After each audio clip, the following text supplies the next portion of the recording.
Pernah melihat saya Bapak, Bu? Belum? Baik, kita lihat sebentar siapa saya Bapak ya.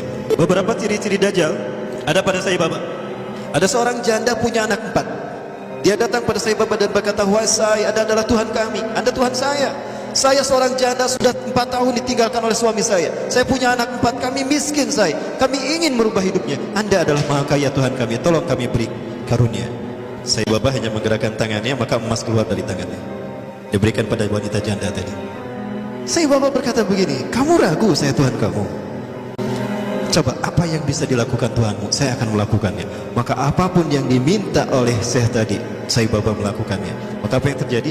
Syekh tadi menjadi pengikut saya Bapak yang setia. Maka jika ada manusia-manusia yang luar biasa di antara kita, itu adalah mereka yang dibentuk oleh Dajjal. Contohnya siapa? David Copperfield, David Mindfreak.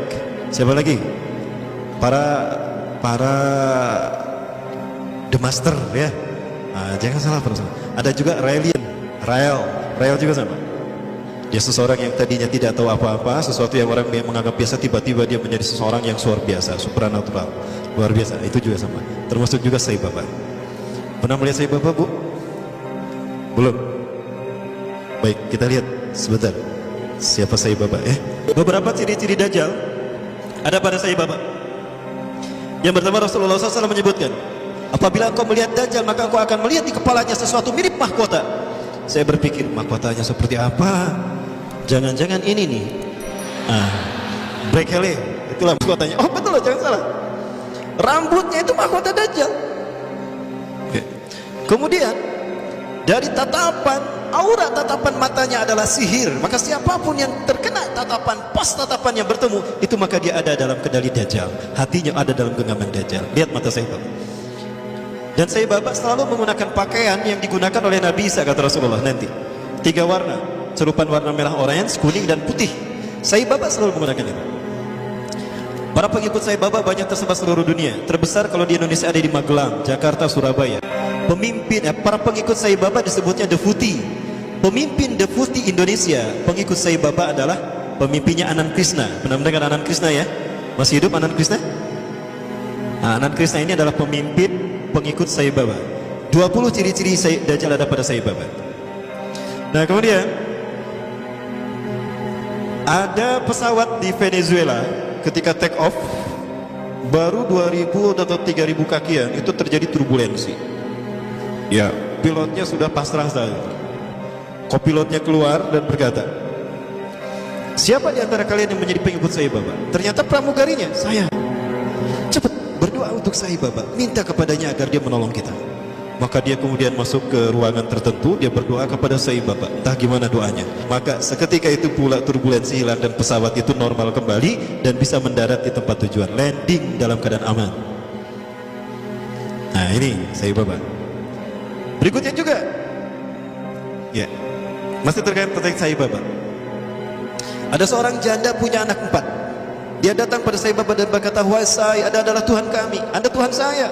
Saya seorang janda sudah 4 tahun ditinggalkan oleh suami saya. Saya punya anak 4, kami miskin saya. Kami ingin merubah hidupnya. Anda adalah Maha Kaya Tuhan kami, tolong kami beri karunia." Saya Bapak hanya menggerakkan tangannya, maka emas keluar dari tangannya. Diberikan pada wanita janda tadi. Ada seorang syekh dari Arab ingin menghujah saya Bapak. Ingat Rasulullah pernah berkata, ketika kalian melihat Dajjal, lari menjauhinya. Jangan kalian mendatanginya, karena sekuat apapun hujah kalian, jika kalian tidak yakin dengan keimanan kalian, kalian akan menjadi pengikutnya. Akan ada seseorang ketika Dajjal muncul, dia datang menghampiri Dajjal. Ya hujjah bihujjatihi, dia menghujah dengan kemampuan pikirnya. Fasara tabi'an lahu haqqa tabi'. Ternyata dia menjadi pengikut Dajjal yang setia. Ini terjadi pada saya Bapak. Seorang syekh dari Arab Saudi, maaf dari Timur Tengah. Saya tidak sebut Arab Saudi ya, keceletot. Datang menghampiri saya Bapak. Saya Bapak berkata begini, "Kamu ragu saya Tuhan kamu? Coba apa yang bisa dilakukan Tuhanmu, saya akan melakukannya." Maka apapun yang diminta oleh syekh tadi, saya Bapak melakukannya. Maka apa yang terjadi? Syekh tadi menjadi pengikut saya Bapak yang setia. Baik, kita masih bicara saya Bapak. Penuh sihir kan tatapannya ya? Begitulah Dajjal. Dajjal lebih dahsyat daripada ini. Suatu saat saya Bapak pernah diundang ke Amerika. Sekelompok petinggi militer angkatan darat Amerika kehilangan sebuah dokumen dan yang tahu hanyalah seorang jenderal yang bernama Kanner. Jenderal Kanner ini sudah meninggal. Maka dipanggillah Sai Baba. Ketika Sai Baba datang ke jasad Jenderal Kanner, dia menaburkan tepung vibuti. Nanti saya perlihatkan tepung vibutinya insyaallah. Ya. Menaburkan tepung vibuti yang langsung keluar dari tangannya entah dari mana.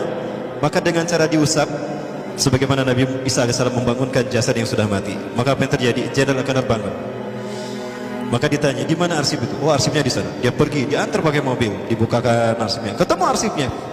Itu jin yang masuk ke dalam tubuh Jenderal Kanner. Kalau Nabi Musa AS menghidupkan yang sudah meninggal dalam kisah sapi betina Al-Baqarah, itu nyata betul-betul hidup. Di mana dipukul dengan sebagian dagingnya kan?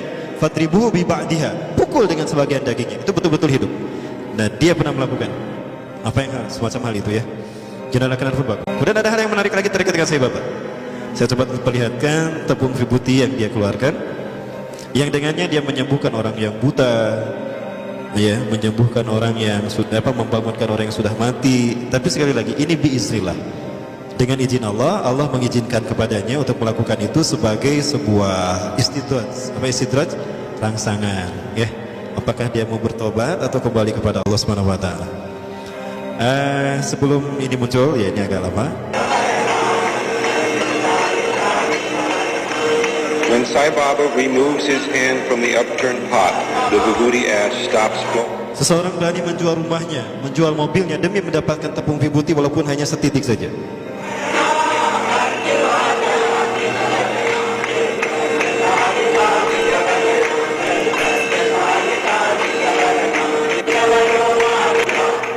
Dapat dilihat tepung itu nggak habis-habisnya. Inilah sihir dia. Nah ini dia ketika mengeluarkan emas. Itu tepung vibuti yang dia keluarkan. Ini ketika masih muda. Rasulullah SAW menyebutkan Samiri atau Dajjal itu dia mandul, tidak suka kepada lawan jenis, dan dia tidak menikah. Termasuk Sai Baba juga sama. Dia ngejomblo seumur hidup. Ya, jadi sudah mati. Baik.